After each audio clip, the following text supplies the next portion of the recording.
warahmatullahi wabarakatuh. Perkenalkan, saya Aulia Nurul Husna dari 10 Multimedia 2. Selama pelajaran fisika, saya mempelajari besaran satuan dan alat ukur. Besaran adalah segala sesuatu yang dapat diukur dan dinyatakan dengan angka, serta diikuti dengan satuan. Sementara itu, satuan adalah segala sesuatu yang digunakan untuk menyatakan hasil pengukuran atau perbandingan dari suatu pengukuran tertentu. Dalam fisika, besaran dibagi menjadi besaran pokok dan besaran turunan. Besaran pokok merupakan besaran yang satuannya telah ditetapkan terlebih dahulu dan bukan turunan dari besaran lain. 7 besaran pokok yang diketahui adalah panjang dengan satuan meter, massa satuannya kilogram, waktu satuannya sekon, suhu satuannya Kelvin, kuat arus satuannya ampere, jumlah molekul zat satuannya mol, intensitas cahaya satuannya candela. Selanjutnya, besaran turunan adalah besaran satuan yang diturunkan dari besaran pokok. Beberapa contoh yang sering kita gunakan adalah kecepatan. Kecepatan kita dapatkan dari dua besaran pokok, yaitu panjang dan waktu. Satuan dari besaran turunan kita kenal sebagai satuan turunan.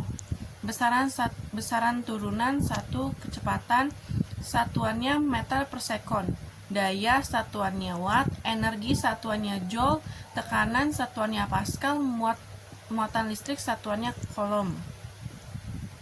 Selanjutnya, alat ukur. Pengertian alat ukur adalah suatu alat yang digunakan untuk mengukur benda atau suatu kejadian. Mengukur merupakan aktivitas membandingkan kuantitas fisik dari suatu objek dengan alat ukur. Berikut ini adalah macam-macam alat ukur dan fungsinya. 1. Jangka sorong. Jangka sorong atau vernier scapulier adalah sebuah alat ukur yang digunakan untuk mengukur panjang ataupun diameter suatu benda.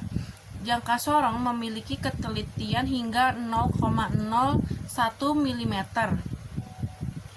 untuk yang digital, sedangkan jangka sorong yang biasa hanya memiliki ketelitian 0,05 sampai 0,02 mm.